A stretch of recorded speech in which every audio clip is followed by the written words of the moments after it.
Voici maintenant un long passage qui commence par une des plus courtes phrases de Marcel Proust et une des plus célèbres. Bouleversement de toute ma personne. Dès la première nuit, comme je souffrais d'une crise de fatigue cardiaque, tâchant de dompter ma souffrance, je me baissais avec lenteur et prudence pour me déchausser. Mais à peine eus-je touché le premier bouton de ma bottine, ma poitrine s'enfla, remplie d'une présence inconnue, divine. Des sanglots me secouèrent, des larmes ruisselèrent de mes yeux. L'être qui venait à mon secours, qui me sauvait de la sécheresse de l'âme, c'était celui qui, plusieurs années auparavant, dans un moment de détresse et de solitude identique, était entré et qui m'avait rendu à moi-même, car il était moi, et plus que moi.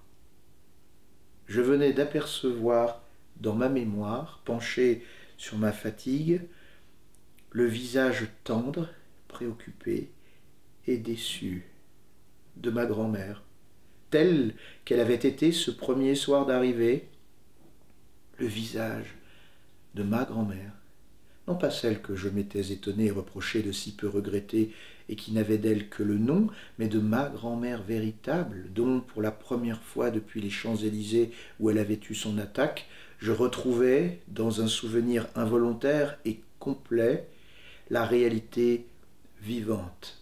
Et ainsi, dans un désir fou de me précipiter dans ses bras, ce n'était qu'à l'instant, plus d'une année après son enterrement, que je venais d'apprendre qu'elle était morte. J'avais souvent parlé d'elle depuis ce moment-là et aussi pensé à elle, mais sous mes paroles et mes pensées de jeune homme ingrat, égoïste et cruel, il n'y avait jamais rien eu qui ressemblât à ma grand-mère, parce que dans ma légèreté, mon amour du plaisir, mon accoutumance à la voir malade, je ne contenais en moi qu'à l'état virtuel le souvenir de ce qu'elle avait été, car aux troubles de la mémoire sont liées les intermittences du cœur.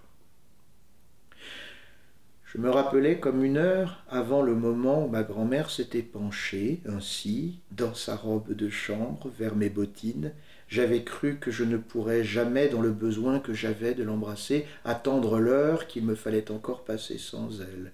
Et maintenant que ce même besoin renaissait, je savais que je pouvais attendre des heures après des heures, qu'elle ne serait plus jamais auprès de moi. Je ne faisais que le découvrir parce que je venais, en la sentant pour la première fois, vivante, véritable, gonflant mon cœur à le briser, en la retrouvant enfin, d'apprendre que je l'avais perdue pour toujours. Perdue pour toujours. Je ne pouvais comprendre. Au lieu des plaisirs que j'avais eus depuis quelque temps, le seul qui m'eût été possible de goûter en ce moment c'eût été, retouchant le passé, de diminuer les douleurs que ma grand-mère avait autrefois ressenties. Moi qui ne concevais plus de bonheur maintenant qu'à retrouver ce visage modelé et incliné par la tendresse, j'avais mis autrefois une rage insensée à chercher d'en extirper jusqu'au plus petit plaisir, tel ce jour où Saint-Loup avait fait la photographie de grand-mère et où, ayant peine à dissimuler à celle-ci la puérilité presque ridicule de la coquetterie qu'elle mettait à poser avec son chapeau à grands bords dans un demi-jour saillant, je m'étais laissé aller à murmurer quelques mots impatientés et blessants qui, je l'avais senti à une contraction de son visage, avaient porté, l'avaient atteinte. C'était moi qui le déchirais, maintenant qu'était impossible à jamais la consolation de 1000 baisers. Jamais je ne pourrais plus effacer cette contraction de sa figure et cette souffrance de son cœur, ou plutôt du mien, car comme les morts n'existent plus qu'en nous, c'est nous-mêmes que nous frappons sans relâche quand nous nous obstinons à nous souvenir des coups que nous leur avons assénés. Dès que je fus arrivé à m'endormir, je cherchai en vain la figure de ma grand-mère. Je savais pourtant qu'elle existait encore, mais d'une vie diminuée, aussi pâle que celle du souvenir. L'obscurité grandissait, et le vent. Mon père n'arrivait pas, qui devait me conduire à elle. Et tout d'un coup, la respiration me manqua. Je sentis mon cœur comme durci. Je venais de me rappeler que depuis de longues semaines, j'avais oublié d'écrire à ma grand-mère. Que devait-elle penser de moi? Mon Dieu, me disais-je, comme elle doit être malheureuse dans cette petite chambre qu'on a louée pour elle, aussi petite que pour une ancienne domestique, où elle est toute seule avec la garde qu'on a placée pour la soigner, où elle ne peut pas bouger, car elle est toujours un peu paralysée. Elle doit croire que je l'oublie depuis qu'elle est morte. Comme elle doit se sentir seule et abandonnée. Oh, il faut que je coure la voir. Je ne peux pas attendre une minute, je ne peux pas attendre que mon père arrive. Mais où est-ce? Comment ai-je pu oublier l'adresse? Pourvu qu'elle me reconnaisse encore. Comment ai-je pu l'oublier pendant des mois? Il fait noir. Je ne la trouverai pas. Le vent m'empêche d'avancer. Mais voici mon père qui se promène devant moi. Je lui crie « Où est grand-mère? Dis-moi l'adresse. Est-elle bien? Est-ce bien sûr qu'elle ne manque de rien ?» « Mais non, me dit mon père, tu peux être tranquille. Sa garde est une personne ordonnée, on envoie de temps en temps une toute petite somme pour qu'on puisse lui acheter le peu qui lui est nécessaire. Elle demande quelquefois ce que tu es devenu. On lui a même dit que tu allais faire un livre. Elle a paru contente. Elle a essuyé une larme. Comme mon silence a dû la faire sangloter depuis tant de mois que je n'ai été là où elle est couchée. Qu'a-t-elle pu se dire? Et c'est en sanglotant que moi aussi je dis à mon père, vite, vite, son adresse, conduis-moi. Mais lui, c'est que, tu sais, elle est très faible, elle n'est plus elle-même. Je crois que ce te sera plutôt pénible. Et je ne me rappelle pas le numéro exact de l'avenue. Mais dis-moi, toi qui sais, ce n'est pas vrai que les morts ne vivent plus. Ce n'est pas vrai tout de même, malgré ce qu'on dit, puisque grand-mère existe encore. Mon père sourit tristement. Oh, bien peu, tu sais, bien peu.